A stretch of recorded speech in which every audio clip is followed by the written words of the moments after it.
পৃথিবীতে যত ধরনের চর্মরোগ রয়েছে তার মধ্যে সবথেকে বেশি জটিল চর্মরোগ বলা হয় সোরিয়াসিসকে। এই সোরিয়াসিস পুরুষ, নারী, ছোট বাচ্চা সবার ক্ষেত্রে কিন্তু এই ধরনের সোরিয়াসিস নামক চর্মরোগটি আমরা কিন্তু দেখে থাকি। সুপ্রিয় দর্শক, আজ আমরা যে বিষয়টি নিয়ে কথা বলবো সেটি হচ্ছে সোরিয়াসিস। সোরিয়াসিস সম্পর্কে আজ আমরা বিস্তারিতভাবে জানার চেষ্টা করব একজন বিশেষজ্ঞ চিকিৎসকের কাছ থেকে। সুপ্রিয় দর্শক, আপনারা দেখছেন নাবানা ফার্মাসিউটিক্যালস নিবেদিত এখন টিভি নিয়মিত আয়োজন আরোগ্য নিকেতন এই অনুষ্ঠানটি। আপনাদের সাথে রয়েছে আমি নুসরাত জান্নাতুল্লাহ। দর্শক, এই সোরিয়াসিস নিয়ে কথা বলার জন্য আজ আমাদের সঙ্গে স্টুডিওতে উপস্থিত রয়েছেন বাংলাদেশের একজন স্বনামধন্য চিকিৎসক। তিনি হলেন অধ্যাপক ডক্টর এম ই কবির চৌধুরী, চর্ম ও যৌনরোগ বিশেষজ্ঞ এবং সাবেক chairman Bangladesh red crescent society. Sir, আপনাকে স্বাগত জানাচ্ছি আমাদের আজকের অনুষ্ঠানে। ধন্যবাদ আমন্ত্রণ করার জন্য। স্যার, প্রথমে আমরা যেটি বলছিলাম যে সোরিয়াসিস সম্পর্কে আজ আমরা আলোচনা করতে চাই। আমরা যতটুকু জানি যে যত ধরনের আসলে স্কিন ডিজিজ রয়েছে তার মধ্যে সব থেকে জটিল চর্মরোগ বলা হয় এই সোরিয়াসিসকে। একটু জানতে চাই সোরিয়াসিস সম্পর্কে। সোরিয়াসিস এমন একটা রোগ যেটা এখন পৃথিবীতে যেটাকে বলা হয় হাইয়েস্ট নাম্বার অফ ডিজিজ এবং রোগী পাওয়া যাচ্ছে নন কমিউনিকেবল স্কিন ডিজিজ। এটা সংক্রমণ নয়, তবে এটা অনেক বেশি সংক্রমিত রোগগুলি ছড়ায় কি একজনের থেকে আরেকজন। এটা কিন্তু একজনের থেকে একজনের ছড়ায় না, কিন্তু এর সংখ্যা এত বেশি যে এনলিস্টেড চর্মরোগও এখন যে এই যে সোরিয়াসিস রোগের সংখ্যা এনলিস্টেড পৃথিবীতে বাংলাদেশের জনসংখ্যার চেয়েও বেশি। যেটা এনলিস্টেড সেই লিস্টে কিন্তু আমরা নাই, কারণ আমাদের সেই ডেটা প্রকাশ করা হয় নাই যে আমরা ওই লিস্টে ঢুকবো।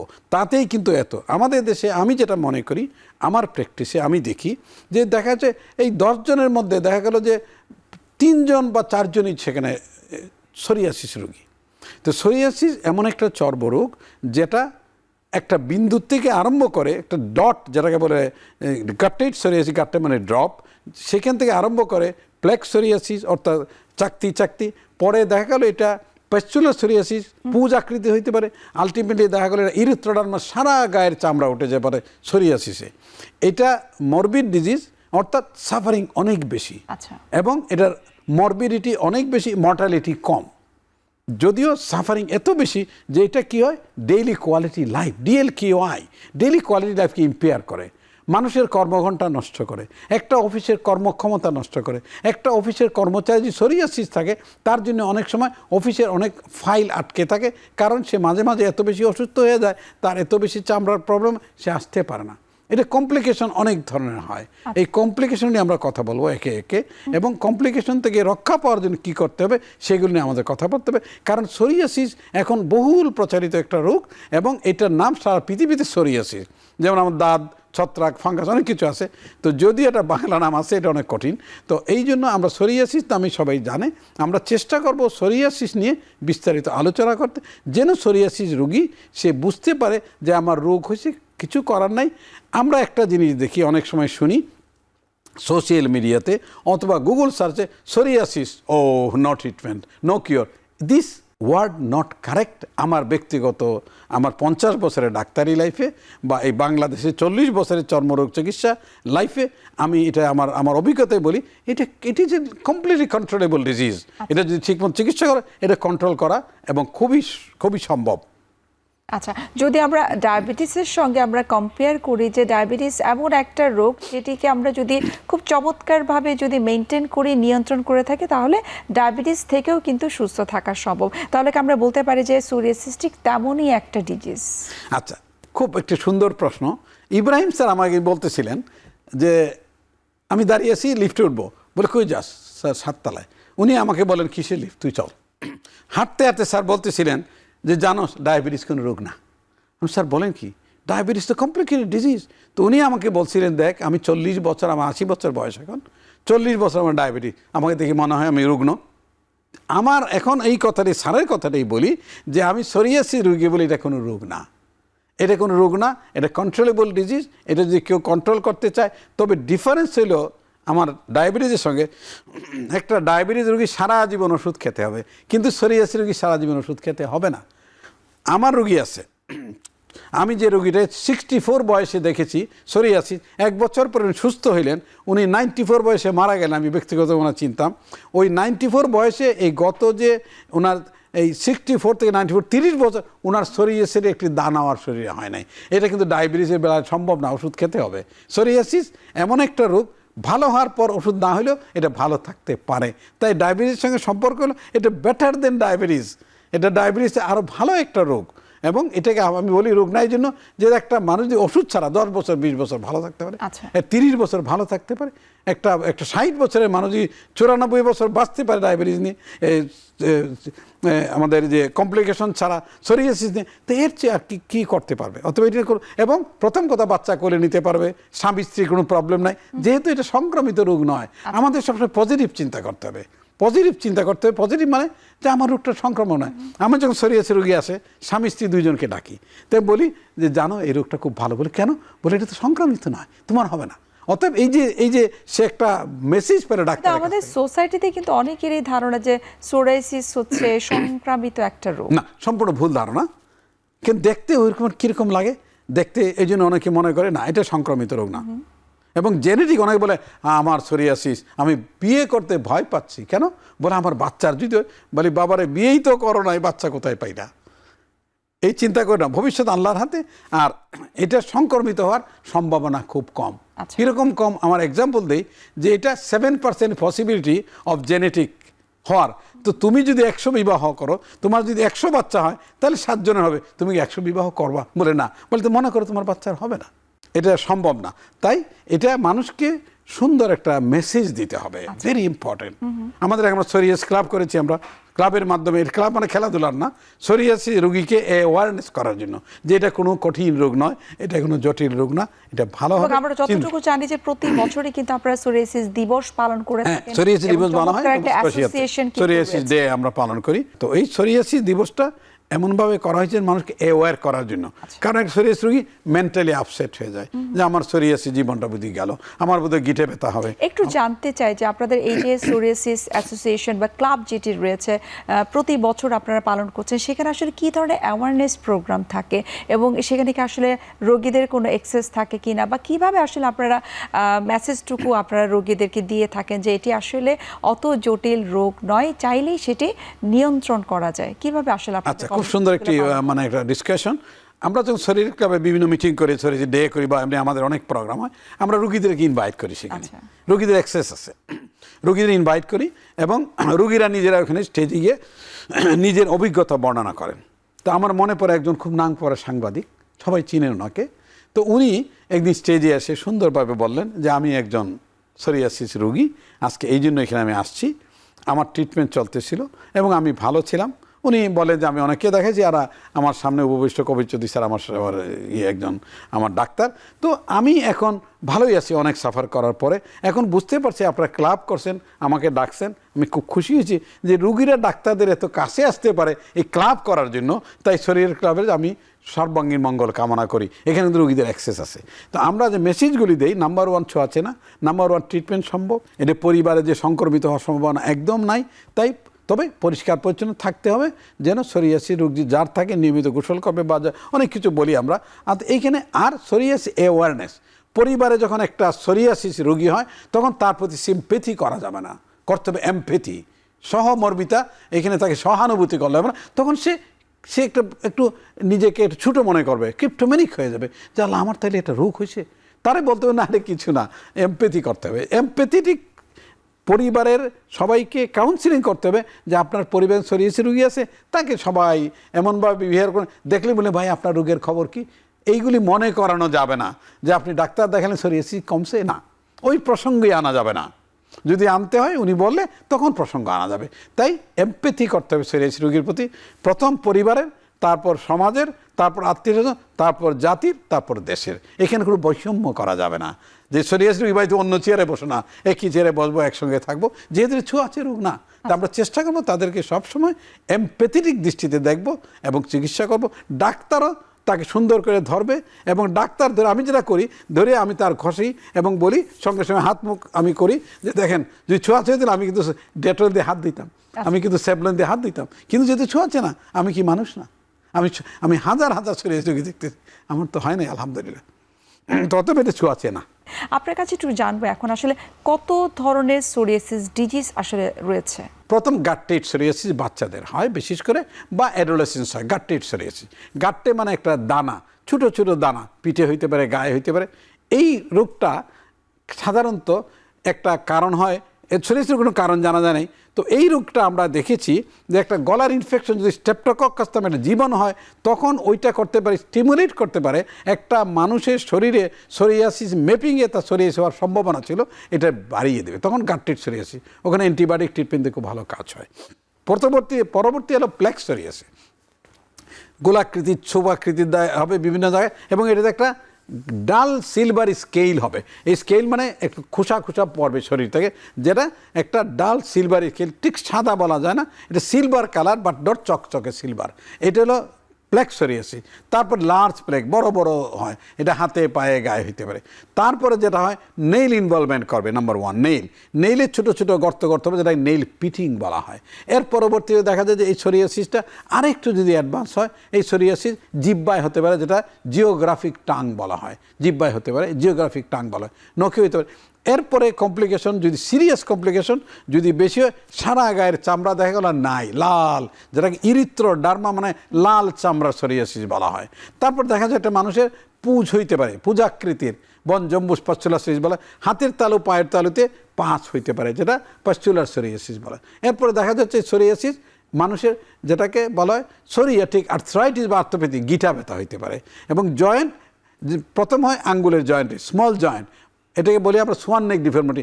আঙ্গুলটা সোজা না থেকে আঙ্গুলে একটা ঢেউ বা বাঁকা হয়ে যেতে পারে, কোমরে ব্যথা হইতে পারে, বিভিন্ন জয়েন্টে ব্যথা, এটাকে psoriatic arthritis. This are the complication and type of psoriasis. এবং সোরিয়াসিস যে গ্রুপিং বা সোরিয়াসিস যে ক্লাসিফিকেশন ডেফিনেশন সম্বন্ধে প্রফেসর ফারবার, যিনি 40 বছর শুধু রিসার্চ করছেন সোরিয়াসিস নিয়ে, ওনার সঙ্গে আমার দেখা হয়েছিল ওয়ার্ল্ড কংগ্রেসে 1994-এ, তখন ওনার বয়স 84। তো উনি সোরিয়াসিস ডেফিনেশন বলছিলেন খুব সুন্দর করে, যে সোরিয়াসিস 5 ব্লাইন্ড ম্যান এলিফ্যান্ট, একটা গল্প আছে, 5 অন্ধর হাতি দেখা। অর্থাৎ কারো কাছে হাতি পিপা, কারো হাতে ওয়াল, বিভিন্ন রকম। অর্থাৎ সোরিয়াসিস যে কোনো ভাবে আসতে পারে। এই জন্য সোরিয়াসিস কিচ্ছু নাই শরীরে, শুধু গিটা ব্যথা হইতে পারে, বা একটা জয়েন্ট বাঁকা হইতে পারে, তার শরীরে কিন্তু কোনো চর্মরোগ নাই, শুধু নেইল পিটিং হইতে পারে, কিছুই নাই, শুধু জিহ্বার মধ্যে টাং জিওগ্রাফি হতে পারে, তার কিছুই নাই। তাই এর প্রকারভেদের অনেক প্রকারভেদ। তো এইগুলি ডাক্তারদের জানার প্রয়োজন, ডাক্তার জানবে, রুগীকে বুঝাবে। প্রথমেই রুগীকে এত কথা বলে রুগী তো তখনই ঘাবড়িয়ে যাবে। এটা ডাক্তারদের ক্লাসিফিকেশন দরকার, আমাদের ডাক্তারদের জন্য। যেমন চিকিৎসা আবার চিকিৎসা ডিপেন্ড করে on the type of the psoriasis. যে পাস হয়, অনেকে ভয় পাবে, এটা বোধহয় কোনো রকম সংক্রমণ না, এই পাসই স্টেরাইল পাস, এর মধ্যে কোনো রোগ জীবাণু থাকে না। অতএব আমি বলার উদ্দেশ্য যেন রুগীরা বুঝতে পারে যে পাস মানে এটার মধ্যে ওই আসল যে পুজ যেটাকে বলি সেটা না। পাস্চুলার সোরিয়াসিস দেখতে পুজের মতো, বাট এটা পুজ না। সেই জন্য আমরা চেষ্টা করব বুঝার জন্য যে কোন ধরনের সোরিয়াসিস কার হয়, তাকে আমরা কাউন্সিলিং করে বুঝাবো যে আপনার এটা ট্রিটমেন্ট। আজকাল অনেক ধরনের মানে ট্রিটমেন্ট আছে, বিভিন্ন ধরনের মানুষকে বোঝানোর অনেক কিছু আছে যে সোরিয়াসিস কীভাবে আমরা কন্ট্রোল রাখবো। তো কন্ট্রোল রাখার জন্য প্রয়োজন নিয়মিত চিকিৎসা করা, নিয়মিত নিজেকে শক্ত রাখা, যে আমার সোরিয়াসিস ভালো হবে। কারণ মেন্টালি ভেঙে পড়লে এটা আবার স্ট্রেস, টেনশন বাড়ে। Psoriasis aggravates stress and tension. Stress free life, যেমন সোরিয়াসিস কী হচ্ছে, stress free life, stress free psoriasis বাড়বে। এই জন্য আমরা চেষ্টা করব বলার প্রত্যেক ফোরামে যে রুগীদেরকে ক্লাবের মাধ্যমে এইগুলি করি সচেতন, যে আপনি সোরিয়াসিস কোনো সমস্যা না। এটা তো আসলে যে কোনো রোগের ক্ষেত্রে আমরা বলতে পারি যে মানসিকভাবে স্ট্রং থাকা অনেক বেশি গুরুত্বপূর্ণ, বিকজ স্ট্রেস হচ্ছে যে কোনো রোগকে আরও বেশি ট্রিগার করে থাকে। এই যে আপনি বলছিলেন যে সোরিয়াসিসের ক্ষেত্রে আসলে মানসিকভাবে শক্ত থাকাটা অনেক বেশি গুরুত্বপূর্ণ, এই বিষয়টি আরেকটু জানবো আপনার কাছ থেকে। আরেকটি বিরতির সময় হয়ে গেছে, আমরা বিরতি নিচ্ছি।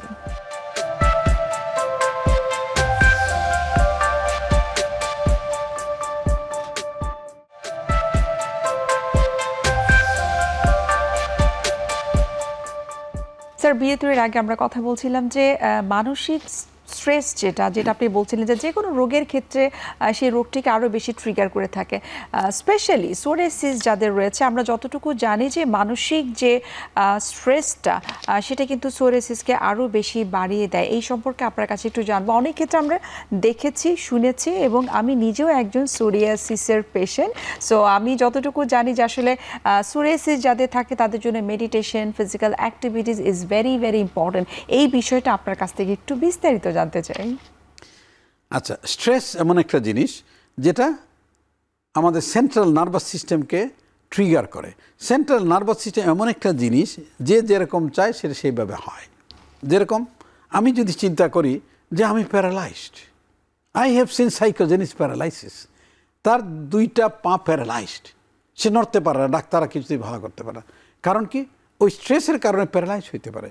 এবং যে কোনো রোগ স্ট্রেসে বাড়ে। অনেকে বলে চর্মরোগ স্ট্রেসে বাড়ে, বলে হ্যাঁ, কারণটা হইল যখনই একটা মানুষ স্ট্রেস হয় তখন তার শরীরের যে ইমিউন স্ট্রাকচারটা নাড়া দেয়, ইমিউনিটি ফল করে। ওই ইমিউনিটি ফল করার কারণে ইমিউন ট্রিগার, যেটা ইমিউনিটি মানুষকে ভালো রাখে, ওই ইমিউনটা যদি কমে যায় তখন তার রোগ বাড়ে। ওই পদ্ধতিতে গিয়ে সোরিয়াসিসটা বাড়ে।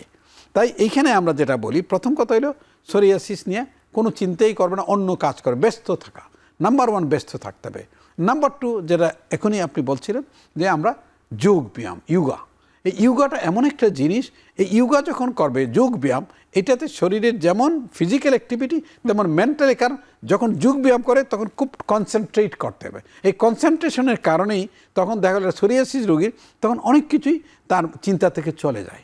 এটা হলো 1 নম্বর, এটা হলো যোগ ব্যায়াম। 2 নম্বর হলো যে যদি মেডিটেশন করে, মেডিটেশন সাংঘাতিক জিনিস। মেডিটেশন অনেক রোগের জন্যই খুব ভালো, সোরিয়াসিস রোগের জন্য যদি সকালবেলা একটা শিথিল আয়ন করা হয়, যে সোরিয়াসিস রোগী সকালে উঠে আর কিছু করলো না, শিথিল আয়ন করলো, আমরা পদ্ধতি শিখবো, মেডিটেশন করব। এখন আমি একটা বলি, আমাদের ব্যাপারে যে কোনো ধর্মের ব্যাপারে প্রেয়ার ইজ এ মেডিটেশন। আচ্ছা, প্রেয়ার ইজ এ মেডিটেশন।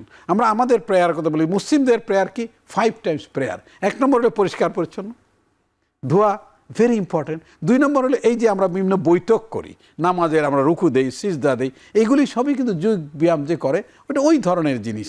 ওই যে জিনিস যখন নামাজে আবার নট অনলি যোগ ব্যায়ামের পদ্ধতি, এখানে পদ্ধতি আর একটা মেডিটেশন। কারণ আমি তখন আমার গড, আমার আল্লাহ ছাড়া কাউকে দেখি না, কাউকে জানি না, কাউকে শুনি না। এই যে মেডিটেশন, এই দুইটা সমন্বয় একমাত্র হলো প্রেয়ার। প্রত্যেকটা শরীরকে বলি যে আপনি প্রেয়ার ছাড়বেন না। যখন যে প্রেয়ার থাকে, আপনি যে ধর্মেও সেই প্রেয়ার করেন, দেখবেন আপনার এই মেডিটেশনের মাধ্যমে আপনার অনেকটা রোগটা ভালো হয়ে গেছে। এইভাবে আমরা উপদেশ দিতে পারি এই সোরিয়াসিস রোগীদেরকে। আচ্ছা, এই যে যাদের সোরিয়াসিস হচ্ছে, আপনি খুব চমৎকার করে আপনি বললেন যে আসলে মেডিটেশন, ফিজিক্যাল অ্যাক্টিভিটিস এবং প্রেয়ারের কথা বললেন, that is very very important. এবং এক্ষেত্রে আরেকটা জিনিস আপনার কাছে জানবো যে মেডিটেশন কি আসলে সবার জন্য প্রযোজ্য কিনা? মেডিটেশন সব কিছুর মাদার, মেডিটেশনের মাদার অফ হিউম্যান লাইফ। আমরা যারা দেখি, যারা এই ধরনের যারা বড় বড় মনীষী, সবাই ধ্যান করেন। যেমন একটা সায়েন্টিস্ট, সে রাত ভরে কী করে, কিচ্ছু না, একটা জিনিস আবিষ্কার, রাত পোহায়ে যাচ্ছে, তার ধ্যান ওইখানেই আবিষ্কার। যেমন থমাস আলভা এডিসন 105টা জিনিস আবিষ্কার করছেন। তো উনি একদিন রাত্রে উনি গ্রামোফোন আবিষ্কার করতে গিয়ে, গ্রামোফোনে হয় না, শব্দ বেরোচ্ছে না, ভুলে গেছেন। ওই সারা রাত জেগে জেগে ওনার এত বেশি দুশ্চিন্তা হলে মাথার চুলই পেকে গেল। এই যে ধ্যান, এই যে চিন্তা, উনি মাথার চিন্তা করেন নাই, উনি ডিসকভারি বা ইনভেনশনের চিন্তা করছে, এইটা ধ্যান। অর্থাৎ meditation is a part and parcel of every human life. আচ্ছা, এই যে আপনাদের সোরিয়াসিস ক্লাব রয়েছে, সেখানে কি এই ধরনের পরামর্শ দেওয়া হয় রোগী? ওইরকম কোনো সিস্টেম করা হয় না, মনে করি করা উচিত, এরকম করা উচিত। আমি যেহেতু সোরিয়াসিস ক্লাবে আমি একজন অ্যাডভাইজার, আমি এখানে খুব ডাইরেক্টলি ইনভলভ না, মাঝে মাঝে মিটিংয়ে যাই, তো আমি মনে করি এগুলি দরকার। আর এই সোরিয়াসিস ক্লাবকে ফান্ডিং খুব দরকার। এই ফান্ডিং করলে আর অনেক কিছু করতে পারে। এখন ফ্রি রুগী দেখা হয় না, সেখানে মাঝে মাঝে ফ্রি রুগী দেখা হয়। তো আমি কালকে একটা গরিব রুগী পাঠিয়ে বললাম যে তোমরা ওকে ফ্রি দেখো, আর চেষ্টা করি যেন ফ্রি রুগী দেখা হয়। তাহলে আমাদের অনেক গরিব সোরিয়াসিস রুগীরা অত্যন্ত সাফার করে। এখন আমার কম হইলে 4 থেকে 5 জন সিরিয়াস রুগী, গরিব রুগী ভর্তি আছে ফ্রি বেডে। আমাদের আবার সমরিত হাসপাতালে ফ্রি বেড আছে, সমরিত মেডিকেল কলেজে, ওখানে আমরা ফ্রি। কারণ এই রুগীগুলোর ট্রিটমেন্ট নাই। কালকে একটা রুগী সরিয়েছে, কাঁদতেছে, অঝরে কান্না করতেছে যে আমার তো পয়সা নেই, কী করে ট্রিটমেন্ট করো। তাকে আমি ফ্রি দেখলাম, আমি সোরিয়াসিস ক্লাবে বললাম তোমরা বাকি করো। আমরা যদি যার যার জায়গা থেকে সোরিয়াসিস গরিব রুগীদেরকে চেষ্টা করি ফ্রি ট্রিটমেন্ট করা, ওই ফ্রি কথা শুনে তার চোখ দিয়ে পানি পড়ছে কিন্তু ঠোঁটের মধ্যে হাসি এসে গেছে, কেন? সে মনে করছে আমি তাহলে একটা ফ্রি ট্রিটমেন্ট পাবো।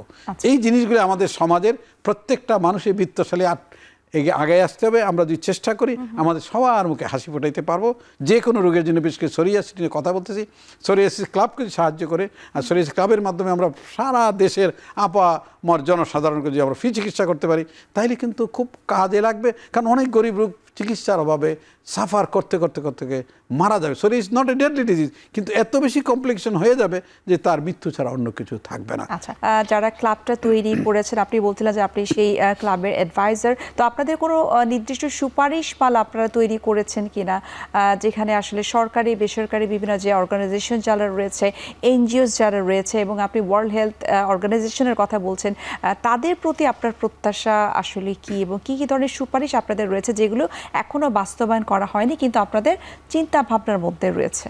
প্রথম কথা, আমরা যে প্রথম জিনিসটা করছি সোরিয়াসিস ট্রিটমেন্ট নীতিমালা একটা করছি। যে সোরিয়াসিস ট্রিটমেন্টের যে নীতিমালা নাই, এটা অনেক দেশে সোরিয়াসিস নীতিমালা আছে, আমাদের কোনো নীতিমালা নাই। তো আমরা ক্লাবের মাধ্যমে একটা সোরিয়াসিস ট্রিটমেন্ট নীতিমালা, চিকিৎসা নীতিমালা তৈরি করছি, যেটা ডাক্তারদের মধ্যে বিলি করা হচ্ছে যেন ট্রিটমেন্টটা ঠিক মতো দেওয়া হয়। কারণ সোরিয়াসিস ট্রিটমেন্ট তো জানতে হবে। এই ট্রিটমেন্ট নীতিমালা করা হয়েছে, এই নীতিমালাটাই আমাদের প্রাথমিক। এর পরবর্তী আমরা চিন্তা করছি যে বিভিন্ন সংস্থাকে, বিশ্ব স্বাস্থ্য সংস্থা, আমাদের এখানে যে ব্রাঞ্চ আছে বা অন্যান্য অর্গানাইজেশন আছে, যেমন রেড ক্রিসেন্ট অর্গানাইজেশন সারা দেশে একটা মানবিক সংস্থা, তাদের কাছে আমরা সুপারিশ পেশ করবো। এটা আমরা করি নাই, তো আমার চিন্তাধারার মধ্যে সুপারিশ পেশ করবো যে আমাদের অর্গানাইজেশনকে আমরা এটা কিন্তু আন্তর্জাতিক একটা সোরিয়াসিস ফাউন্ডেশন আছে, যেটা হেডকোয়ার্টার ইন কানাডা। নোভা স্কোশিয়াতে হেডকোয়ার্টার, এই কানাডার মধ্যে ওরাই প্রথম শুরু করে ফাউন্ডেশন। আমরা ফাউন্ডেশনের একটা মেম্বার। তো আমরা এর মাধ্যমে আমরা আমাদের চিন্তা ভাবনার মধ্যে আছে যে আমরা এটা চেষ্টা করব বিভিন্ন সংস্থাকে, বিত্তশালী থেকে বলতে যে আপনারা আমাদের সংস্থাকে আরও বেশি বেগবান করার জন্য আপনারা ফান্ডিং করেন। আমরা চেষ্টা করব আমাদের যেন একটা সোরিয়াসিস রোগীও বিনা চিকিৎসায় না থাকে। এক্ষেত্রে আপনার কাছে একটু জানবো যে যাদের সোরিয়াসিস রয়েছে তাদের কি আসলে সারা বছর বা সারা জীবন যতদিন তিনি বেঁচে থাকবেন সবসময় কি তাকে সব ধরনের মেডিসিন খেতে হবে? আমি প্রথমে কথাটা বলছি, ডিসকাশনে ছিল যে এটা এমন একটা রোগ ডায়াবেটিসের সঙ্গে তুলনা করা হয়। ডায়াবেটিস আজীবন ওষুধ খেতে হয়, সোরিয়াসিস আজীবন ওষুধ না খেয়ে আমার রোগী 10 বছর 20 বছর 30 বছর পর্যন্ত তারা উইদাউট ট্রিটমেন্ট তারা ভালো ছিল। আচ্ছা, 64 বয়সের যে ভদ্রমহিলার কথা বললাম, 30 বছর 94 মারা গেলেন ওনার উইদাউট ট্রিটমেন্ট। সারা বছর ওষুধ নাও খেতে হইতে পারে। এটি অনেক রোগী আছে, ওরা করে কি, আমি একটা ওষুধ দিলাম, এই যে কালকে একটা রোগী আসলো প্রায় 10-12 বছর পরে, সোরিয়াসিস ছিল, এখন সে অন্য রোগী, আপনার সোরিয়াসিস ছিল বলে ওইটা তো নাই, সোরিয়াসিস নাই। তার মানে এই যে 10 বছর অন্য রোগী আসছে, কেন আপনি আসলেন বলে আমার মা বললো ছোটোবেলা থেকে আপনাকে দেখাই, তো আপনার খুঁজে আসলাম এই জন্য যে আমার অন্য একটা রোগ, কিন্তু সোরিয়াসিস নাই। এরকম আমি একটা দোকানে গেলাম তালা কিনতে, কি আমি ডক্টর চিনি, ভাই তুমি আব্দুল কুদ্দুস না? বলে স্যার আমার আপনি কে? ও আচ্ছা, কবির স্যার আমার সোরিয়াসিস রোগীর কথা মনে করায়েন না। আমি সোরিয়াসিস চিকিৎসার জন্য আমেরিকা যেতে চাইছিলাম, কিন্তু ভিসা পাই নাই। তারপরে সোরিয়াসিস ভালো হয়েছি, আমি আর মনে করতে চাই না আমার সোরিয়াসিস আছে। 10 বছর বয়সে যে ছেলেটা 16 বছর পর্যন্ত চিকিৎসা করলো, 20 বছর বয়সে সোরিয়াসিস ভালো হইলো, এখন তার 35 বছর বয়স, সে একটা হার্ডওয়্যার তালার দোকানদারি করে, তার কোনো সোরিয়াসিস নাই, মনেও করতে চায় না সোরিয়াসিস কোনো কালে ছিল। অনেক ওষুধ এখন আছে, কিন্তু সবার একটা প্রশ্ন যে কি হবে, আমার রোগ কি চিরজীবনের জন্য ভালো হবে? আরে তোমার জ্বর হইলে আগামী বছর জ্বর হবে না কেউ বলতে পারে? তোমার কাশি কালকে হইলে হয়তো কেউ বলতে পারে? এটা কেউ জানে না কালকে কি হবে। তুমি ভালো হইলে হবে কি না হবে এটা একমাত্র উপরওয়ালা আল্লাহ তাআলা জানেন। আচ্ছা, এটা কেউ জানে না। অনেকেরই যে ধারণা ছিল যে সোরিয়াসিস মানে আসলে সারা জীবন তাকে ওষুধ খেতে হবে, বিভিন্ন ধরনের ট্রিটমেন্টের আন্ডারে তাকে থাকতে হবে। আসলে আমরা বলতে পারি এটা এক ধরনের মিসকনসেপশন। এই সোরিয়াসিস সম্পর্কে আমরা আরও অনেক কিছু জানার চেষ্টা করব, যেটি হয়তো অনেকেই জানে না, সেটি আমরা আমাদের আজকের অনুষ্ঠানের মাধ্যমে জানানোর চেষ্টা করব। একটা বিরতির সময় হয়ে গেছে, আমরা বিরতি নিয়ে নিচ্ছি।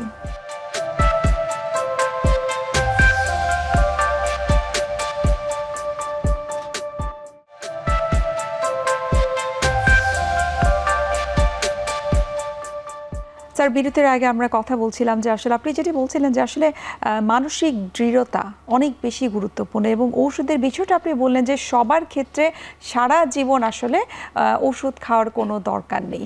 এখন আপনার কাছে একটু জানবো, যেসব মেয়েদের সোরিয়াসিস থাকে তারা যখন কনসিভ করে, তো কনসিভ করার আগে কি তাদের কোনো প্রিকশনের দরকার আছে কিনা যদি তাদের সোরিয়াসিস থেকে থাকে? এবং ডিউরিং প্রেগনেন্সি যেহেতু সে একটা শিশু ক্যারি করবে, অনেকেই মনে করে থাকে আমি যেহেতু কনসিভ করেছি আমার বাচ্চারও হয়তো সোরিয়াসিস হতে পারে। এক্ষেত্রে আপনার পরামর্শ আসলে কি? প্রথম কথা হলো প্রেগনেন্সির আগে যে সোরিয়াসিস রোগী, প্রেগনেন্সির আগে সোরিয়াসিস ছিল, সোরিয়াসিস যে কোনো বয়সে হইতে পারে, তখন তাকে প্রথম কথা হলো সে সোরিয়াসিস কি ওষুধ খাচ্ছে, কতগুলি সোরিয়াসিস ওষুধ আছে, এগুলি খেতে পারবে না। কোনোটা 3 বছর আগে বন্ধ করতে হবে, কোনোটা 1 মাস আগে বন্ধ করে, কোনোটা 6 মাস আগে বন্ধ করতে, এটা বন্ধ করতে হবে। এটা নাম্বার 1। নাম্বার 2, প্রেগনেন্সি একটা একটা আমি বলবো একটা আশ্চর্য জিনিস। অনেক রোগীর সোরিয়াসিস একদম নাই হয়ে যায় প্রেগনেন্সিতে, অনেকের সোরিয়াসিস অনেক বেড়ে যায়। এটা কেন? শরীরে অনেকগুলি হরমোনের তারতম্য হয়, হরমোন বাড়ে। এই হরমোন বাড়ার জন্য কারো কারো সোরিয়াসিস রোগীর সোরিয়াসিস প্রেগনেন্সি হওয়ার পর নাই সোরিয়াসিস নাই, কারো কারো সোরিয়াসিস এত বাড়ে যে প্রেগনেন্সি টিকায় রাখাই মুশকিল হয়। প্রেগনেন্সি নেওয়ার ব্যাপারে ডাক্তারের পরামর্শ নিয়ে, অর্থাৎ চর্মরোগ ডাক্তারের পরামর্শ নিয়ে সে প্রেগনেন্সিতে যাবে এবং চর্মরোগ ডাক্তারের আন্ডারে সে থাকবে। তার সোরিয়াসিস দেখা দিচ্ছে না কমছে না ভালো হচ্ছে, এবং যেগুলি প্রেগনেন্সিতে সেফ সেই ওষুধ তাকে দেওয়া হবে। আমাদের অনেক রোগী প্রেগনেন্সি যে আসে, যেমন কালকে একটা রোগী আসলো, সে প্রেগনেন্সি ট্রাই করতেছে, তখন আমি বললাম তাহলে তুমি তো এই ওষুধ খেতে পারবে না, যেটা প্রেগনেন্সি সেফ এটা দিলাম, তারপরে প্রেগনেন্ট হওয়ার পরে সেই ওষুধ তুমি বন্ধ করে দিবে। এটা কেয়ারফুল থাকতে হবে যে একটা সোরিয়াসিস রোগী প্রেগনেন্ট হওয়ার আগে প্ল্যানিং করে যেতে হবে। সবারই প্ল্যানিং প্রয়োজন, ফ্যামিলি প্ল্যানিং বলা হয়েছে আমাদের আসে, কিন্তু প্ল্যানিং জিনিসটা কি? আমাকে ওই প্ল্যান করে আগাইতে হবে যে আমার যে 10টা বাচ্চা হবে, হোয়াট ইজ দ্য ফিউচার, বা আমি যে বাচ্চা নিব আমার শরীর কি কোলাবে না কোলাবে না। একটা প্রতি বছর বাচ্চা হচ্ছে, তো সেই জন্য প্ল্যানিং করে প্রেগনেন্সি নিতে হবে। সব ক্ষেত্রেই সোরিয়াসিসের ক্ষেত্রে অবশ্যই pregnancy must be very much planning and methodical. এক্ষেত্রে আমি আপনার কাছে আরেকটা বিষয় জানতে চাই যে একজন সোরিয়াসিসের পেশেন্ট যখন প্রেগনেন্ট হয়, তার একটা শঙ্কা থাকে, বা পরিবারের সদস্য যারা রয়েছে তাদেরও একটা শঙ্কা থাকে যে সেই গর্ভস্থ শিশু যখন জন্মগ্রহণ করবে তারও ভবিষ্যতে সোরিয়াসিস হবার একটা সম্ভাবনা থাকতে পারে। এটি কি কোনো মিসকনসেপশন নাকি এটার কোনো সায়েন্টিফিক ব্যাখ্যা রয়েছে?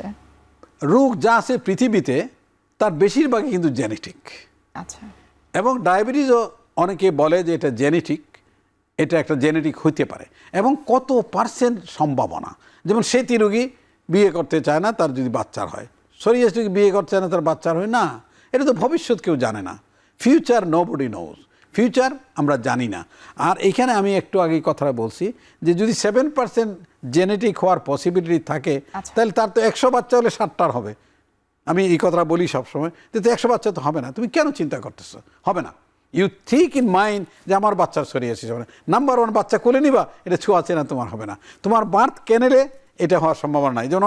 যেমন একটা গনোরিয়া যদি একটা মহিলার থাকে প্রেগনেন্ট, বলি তুমি সিজারিয়ান সেকশন করবা, কারণ বাচ্চাটা এই ভূমিষ্ঠ হওয়ার সময় নর্মাল ডেলিভারি তোমার গনোরিয়া হইতে পারে। এইখানে সোরিয়াসিস এটার কোনো সম্ভাবনাই নাই, যেহেতু এর কোনো ছোঁয়াচে রোগ না। তো আমরা বলবো যে কখনোই চিন্তা করবে না সেই মহিলা প্রেগনেন্ট হওয়ার পরে আমার বাচ্চা যদি সোরিয়াসিস যদি কোনো কথা নাই। এই ক্ষেত্রে আমার প্রশ্ন হচ্ছে, তাহলে একজন সোরিয়াসিসের পেশেন্ট যখন একজন চর্ম বিশেষজ্ঞের কাছে যায়, তখন প্রাথমিকভাবে আমরা যতটুকু জানি বা শুনেছি যে চর্ম বিশেষজ্ঞরা জিজ্ঞেস করেন যে আপনার ফ্যামিলিতে কোনো সোরিয়াসিসের পেশেন্ট আছে কিনা। তাহলে এর কারণটা আসলে কি? আমরা জিনটা জানতে চাই। তার কারণ যদি একটা ফ্যামিলি 3 জেনারেশন সোরিয়াসিস থাকে, তখন জেনেটিক হওয়ার সম্ভাবনাটা বেড়ে যায়। আর যদি বলে আমার কারো নাই, তার মানে বলি very good news. Good news মানে you are the first person in the family যে জেনেটিকে আগে কারো নাই, তাহলে তোমার ফিউচার জেনারেশন হওয়ার সম্ভাবনা আরও অনেক কম। এই জন্য জিজ্ঞেস করা হয়। আচ্ছা, একটু বাচ্চাদের সোরিয়াসিস সম্পর্কে জানতে চাই। আমরা জানি যে বাচ্চাদেরও কিন্তু সোরিয়াসিস হয়ে থাকে। তো বাচ্চাদের যখন সোরিয়াসিস হয় তখন তাদের ট্রিটমেন্টটাকে আসলে ট্রপিক্যাল ট্রিটমেন্ট দেওয়া হয় নাকি তাদেরকে ওরালি ট্রিটমেন্ট করা হয়? এখন বাচ্চাদের ব্যাপারে সিস্টেমিক ওষুধ খুব সমস্যা, এই জন্য এখানে আমরা টপিক্যাল বা লাগানোর ওষুধে বেশি আমরা চেষ্টা করি। একটা শিশুর সোরিয়াসিস হয়, এটা সাধারণত চেষ্টা করি। যেমন এক শরীর কী বাচ্চা দেখা দেয়, মাথায় একটা ক্রেডেল ক্যাপ, ক্রেডেল ক্যাপ মানে একটা সেবরিক ডার্মাটাইটিস। ওইটা কারণ হয়তো জিনে সোরিয়াসিস ছিল, তার হয়তো পূর্বপুরুষের ছিল বা ছিল না, ওইখানে ট্রিগার করে সোরিয়াসিস হইতে পারে। তখন আমরা ওইটাভাবে ট্রিটমেন্ট করি। কারো কারো নেপি রেস থেকে সোরিয়াসিস দেখা দিতে পারে ওই জায়গার মধ্যে, বিকজ এটা কয়েবনারাইজেশন বলে। সাহেব একজন ফার্নান্ডেজ কয়েবনার আবিষ্কার করছেন কোনো ক্ষতে ঘায়ে অনেক রোগ হয়, তার মানে সোরিয়াসিস একটা ঘায়ের মধ্যে একটা সোরিয়াসিস দেখা দিল, কয়েবনারাইজেশন বলে। বা একটা চুলকানো হইলে তার সোরিয়াসিস হতে পারে। তো তখন বাচ্চাদের যে প্রশ্নটা ছিল, আমরা টপিক্যাল আর ওকে টপিক্যালি ব্যবহার করি, মানে লাগানো ওষুধ ব্যবহার বেশি করে, খাওয়ার সাধারণত উপসর্গ অনুসারে সিস্টেমিক উপসর্গ, তার চুলকানো ওষুধ, ইনফেকশন। তো বাচ্চাদেরকে আমরা অনেক সময় অ্যান্টিবায়োটিক দিই, বিকজ স্ট্রেপ্টোকক্কাস একটা ইনফেকশনের কারণে ট্রিগার করে সোরিয়াসিস। টনসিলাইটিস একটা বাচ্চার আছে, টনসিলাইটিস দেখা গেল তার টনসিল ভালো হয় না, হঠাৎ করে সোরিয়াসিস দেখা দিল। ওই রকম ক্ষেত্রে আবার টনসিলেক্টমি করা হয়, তার ওই যে স্ট্রেপ্টোকক্কাস যে একটা সোর্স ছিল, সোর্সটা ফেলে দেওয়া হয়। আমি দেখছি আমার রুগী, বাচ্চা রুগী, তার মার সোরিয়াসিস, তার সোরিয়াসিস নাই, কিন্তু তার টনসিলাইটিস দেখা দিছে। তো আমি তখন বললাম ওই ইএনটি স্যারকে যে ওর কিন্তু সোরিয়াসিস হইতে পারে, যে মার আছে, এটা জেনেটিক। তো কিন্তু বলতে না বলতেই ওনার কিন্তু সোরিয়াসিস দেখা দিল বাচ্চাটার। আমি তখন ইএনটি সার্জন যে প্রফেসর, ওনাকে বললাম যে আপনি টনসিলেক্টমি করে দেন। মাকে কাউন্সিলিং করা হলো যে তুমি দেখো তোমার বাচ্চারা সোরিয়াসিস, তোমার সোরিয়াসিস আছে, এটা জেনেটিক হইতে পারে। টনসিলেক্টমি করলে মেবি সোরিয়াসিস আর হবে না। ওই বাচ্চারা নীলুফার, আমার নামও মনে আছে, সে ডাক্তার হয়েছে, তার 2টা বাচ্চা আছে এখন, তারা সোরিয়াসিস জীবনে হয়নি আফটার টনসিলেক্টমি। আমি বইয়ে পড়ছি টনসিলেক্টমি করলে পরে সোরিয়াসিস নাই হয়ে যায়। I have seen in my own life এটা। আপনি তো টনসিলেক্টমির এক্সাম্পল একটা দিলেন, এছাড়া আর কোন কোন ধরনের আসলে ডিজিজগুলো রয়েছে যেগুলোর যদি আমরা চিকিৎসা করে থাকি তাহলে সেটি আবার সোরিয়াসিসের দিকে আসলে যেতে পারবে? যেমন diabetes, all auto immune disease যাদের থাকে, তখন ডায়াবেটিস একটা, এই রোগগুলিকে ঠিকমতো নিয়ন্ত্রণে রাখতে হবে। আচ্ছা, সোরিয়াসিস হওয়ার সম্ভাবনা থাকে অনেকের বেশি এই কারণে। একটা মানুষের বারবার ইনফেকশন হয়, তার সোরিয়াসিস হওয়ার সম্ভাবনা থাকে। একটা মানুষ সাইকিয়াট্রিক ইলনেস, তার চুলকানো অনেক বেশি, যারা বলে ডিলিশনের প্যারাসাইটিস, মনে হয় কোনো পোকা হাঁটে, খালি চুলকায়, এইখানে কয়েবনারাইটিস সোরিয়াসিস হতে পারে। যে কোনো রোগগুলি সাধারণত আমরা দেখি অটো ইমিউন ডিজিজ, এগুলির ট্রিটমেন্ট ঠিকমতো করলে খুব ভালো। অনেক সময় ওষুধের জন্য, যেমন একটা রোগী দেখা গেল, একটা রোগী একটা ফাঙ্গাল ওষুধ খাচ্ছে, টার্বিনাফিন, একটা মানুষের সোরিয়াসিস নাই, তার ফাঙ্গাল ইনফেকশন, তো টার্বিনাফিন অ্যাগ্রাভেট সোরায়াসিস, তার সোরিয়াসিস হয়ে গেল। একটা ম্যালেরিয়ার রোগী কুইনাইন খাচ্ছে, কুইনাইন ওর সোরিয়াসিস নাই, কিন্তু তার ভিতরে সোরিয়াসিস হওয়ার সম্ভাবনা আছে, না হয়তো ওই কুইনাইনের কারণে দেখা গেল তার সোরিয়াসিস দেখা দিছে। এগুলি বিভিন্ন জিনিস ডাক্তাররা যে বলে যে আপনি কুইনাইন খাচ্ছেন বা হাইড্রোকুইনন খাচ্ছেন অন্য কারণে, যেমন এসএলিতে খায়। আমার রুগী এরকম দেখা গেছে, এসএলি রুগী, সে কুইনাইন খাচ্ছে, তার সোরিয়াসিস হয়ে গেছে। লাইকেন প্ল্যানাসের রুগী, সে লাইকেন প্ল্যানাসের রুগী, তো সে ওষুধ খাচ্ছে, দেখা গেলো তার এই হাইড্রোক্সিক্লোরোকুইন খাওয়ার পর তার সোরিয়াসিস দেখা দিচ্ছে। এইগুলো বিভিন্ন ওষুধ, যেমন বিটা ব্লকার সোরিয়াসিস বাড়তে পারে, অর্থাৎ সোরিয়াসিস না তার হইতে পারে, একটা প্রেশারের ওষুধ। অতএব বিভিন্ন ওষুধে কিন্তু ট্রিগার করে সোরিয়াসিস। এই জন্য আমরা এই জিনিসগুলি ভেরি ইম্পর্টেন্ট। অর্থাৎ যেটি সুপ্ত অবস্থায় থাকে অনেক সময় ওষুধের কারণে সেটি, ইউ আর ভেরি রাইট, এটাকে বলে তার ভিতরে আছে কিন্তু সুপ্ত কোনোদিন হইতো না তার, কিন্তু ওই ওষুধটা ট্রিগার করছে। এই জন্য কিছু ওষুধ আছে এটা বাড়াইতে পারে। আচ্ছা, কোন ওষুধের জন্য এই যে স্যার আপনি বললেন যে অনেক সময় অনেক রোগ বা অনেক ঔষধ সেই সোরিয়াসিসকে ট্রিগার করতে পারে, এই বিষয়টি সম্পর্কে আমি আরেকটু বিস্তারিত আপনার কাছ থেকে জানতে চাই। আরও একটি বিরতির সময় হয়ে গেছে, আমরা বিরতি নিচ্ছি।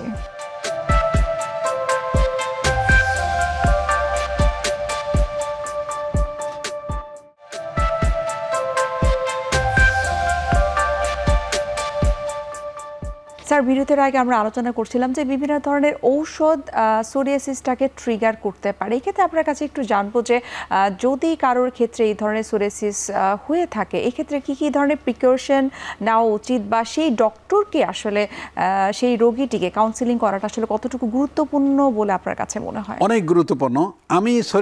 আমি কয়েকটা রোগী লিফলেট তৈরি করি, সোরিয়াসিস নাম্বার 1, সেখানে লেখা আছে যে কি কি ওষুধ সে খাবে না।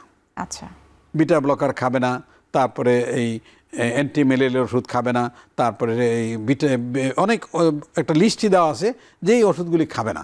আমার ব্যক্তিগত অভিজ্ঞতা বা রিসার্চে আমি দেখছি, যেমন রেড মিট সোরিয়াসিস বাড়ে, যদিও এটা বিভিন্ন আন্তর্জাতিক ফোরামে আমি উত্থাপন করছি, বিভিন্ন even 9 member committee psoriasis in the world আমি এখানে অ্যাটেন্ড করছি, যে আমাদের সোরিয়াসিস সম্বন্ধে, আমাদের দেশ সম্বন্ধে কথা বলতে গিয়ে আমি বলছি, ওরা বলে না এটা কোনো ইন্টারন্যাশনাল ডাটা হয় নাই, এটা ঠিক না। আমি বলি দেখো, ডাটা দরকার নাই, আমার life is a data, because I see 100 to 200 patient every day, আজকের থেকে না বহু বছর, 40-50 বছর এবার রুগী দেখতেছি।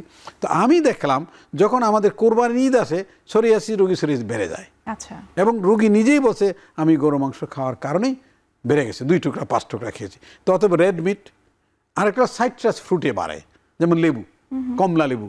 তো অতএব এই ফুড এবং নির্দিষ্ট ফুড, ওই গরু মাংস, চিংড়ি মাছ, বোয়াল মাছ, এরকম কোনো ঢালাও লিস্ট না, স্পেসিফিক ডায়েটে বাড়ে, সেইগুলিকে আমি নিষেধ করে দিই এবং ভালো থাকে রুগী।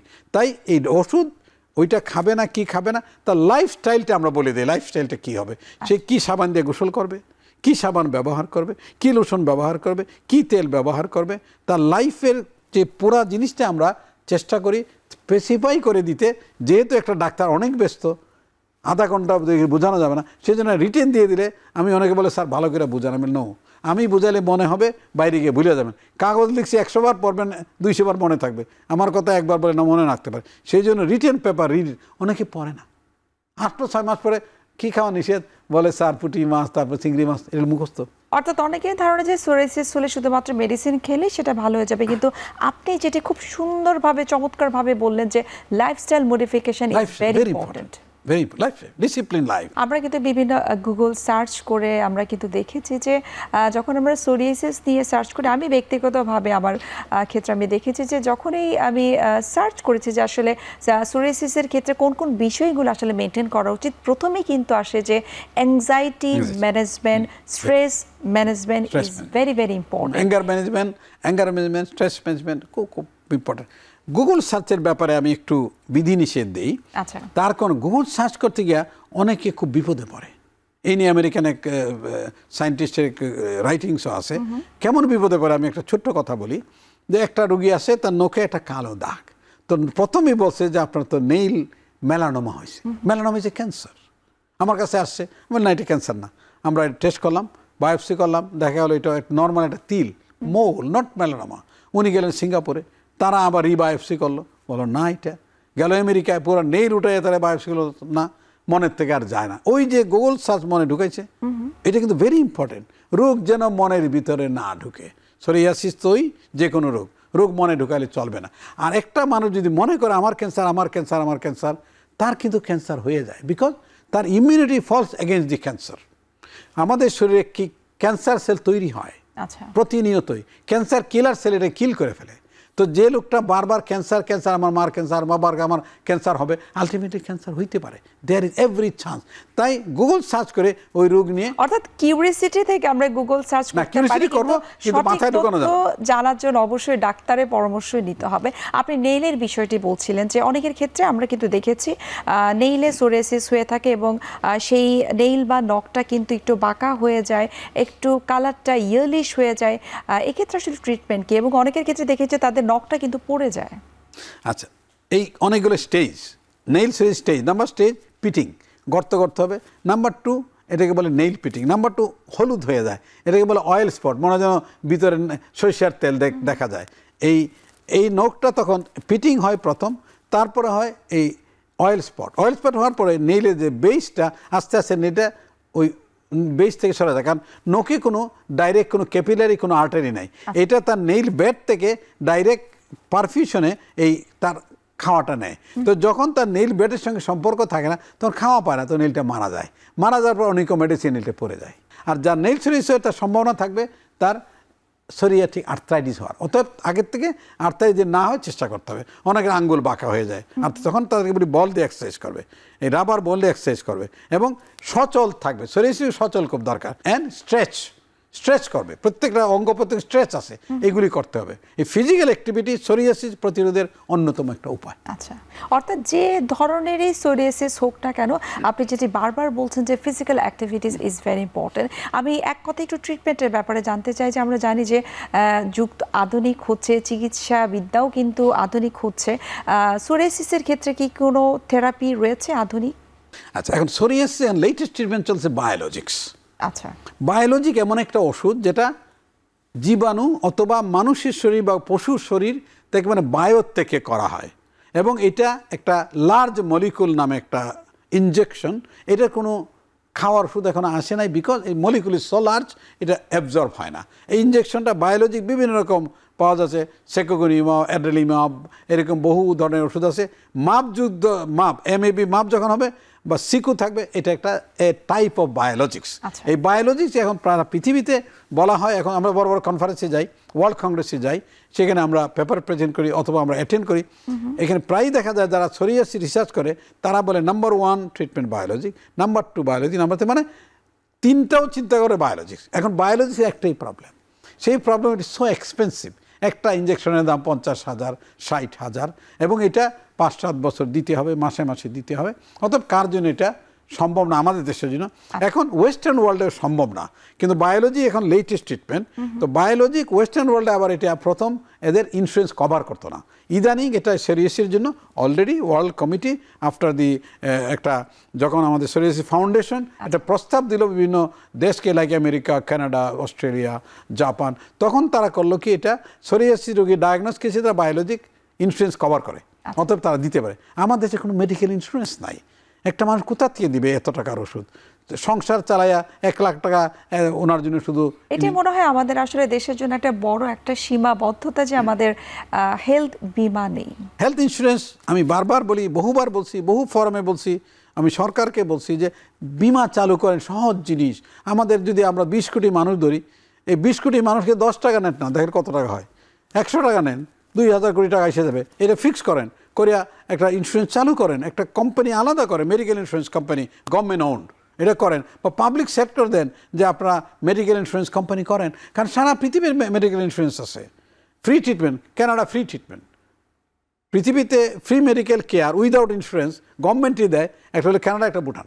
আর সবাই টাকা দেয়, আমেরিকাতে টাকা দিতে হয়, ইন্স্যুরেন্স কিনতে হয়। তা আমাদের দেশে যারা কিনবে, আর যারা গরিব তাদের জন্য বৃত্তাশালে কিনে দেবে ইন্স্যুরেন্স ছাড়া আমাদের দেশের সার্বজনীন চিকিৎসা অসম্ভব। স্যার, আমরা আজকে সোরিয়াসিস নিয়ে অনেক বিস্তারিত আপনার কাছ থেকে জানার চেষ্টা করলাম, জেনেছি। আশা করি আমাদের আজকের অনুষ্ঠানের মাধ্যমে দর্শকরা যারা সোরিয়াসিস ডিজিজে ভুগছে তারা অনেকটাই স্বস্তি বোধ করবে যে আসলে সোরিয়াসিস হওয়া মানেই যে আসলে দুশ্চিন্তা করা তা কিন্তু নয়, এটিকে লাইফস্টাইল মডিফিকেশনের মাধ্যমে নিয়ন্ত্রণ করাটা অনেকটাই সম্ভব। আপনাকে অসংখ্য ধন্যবাদ, এত ব্যস্ততার মাঝেও আপনি আমাদেরকে সময় দিয়েছেন। অ্যাকচুয়ালি এই সময়টা খুব মূল্যবান, দেশের জন্য, জাতির জন্য, মানুষের জন্য, সবাই এটাতে আশা করি উপকৃত হবে। এবং মিডিয়ার যে মিডিয়ার অত্যন্ত গুরুত্বপূর্ণ একটা পদক্ষেপ যদি এই রোগ নিয়ে আলোচনা করা হয়, এবং এগুলি খুব বেশি আগে চালু হয় না, কয়েক বছর আগে হয়েছে, তো এটা খুবই দরকার। মিডিয়া শুধু খবর প্রচার করাই না, মানুষের উপকার করার জন্য এই স্বাস্থ্য সম্বন্ধীয় যত রকম আলোচনা সমালোচনা করা আমি মনে করি প্রয়োজন। আচ্ছা, আমরা কথা বলছিলাম সোরিয়াসিস নিয়ে এবং আমাদের সঙ্গে ছিলেন ডক্টর এম.ইউ. কবির চৌধুরী। আজ আমরা জানতে পেরেছি যে সোরিয়াসিস শুধুমাত্র একটা ডিজিজ হলেও ব্যক্তিগত সচেতনতা এবং লাইফস্টাইল মডিফিকেশনের মাধ্যমে কিন্তু পুরোপুরিভাবে সেটিকে নিয়ন্ত্রণ করা সম্ভব। সুতরাং দুশ্চিন্তা না করে অবশ্যই ব্যক্তিগত সচেতনতার মাধ্যমে এবং চিকিৎসকের পরামর্শ অনুযায়ী যদি চলা যায় তাহলে অনেকটাই সুস্থ থাকা সম্ভব। সুপ্রিয় দর্শক, আজ এখানে শেষ করছি, দেখা হবে আবারও আপনাদের সঙ্গে। সে পর্যন্ত আপনারা সবাই ভালো থাকুন, সুস্থ থাকুন। আল্লাহ হাফেজ।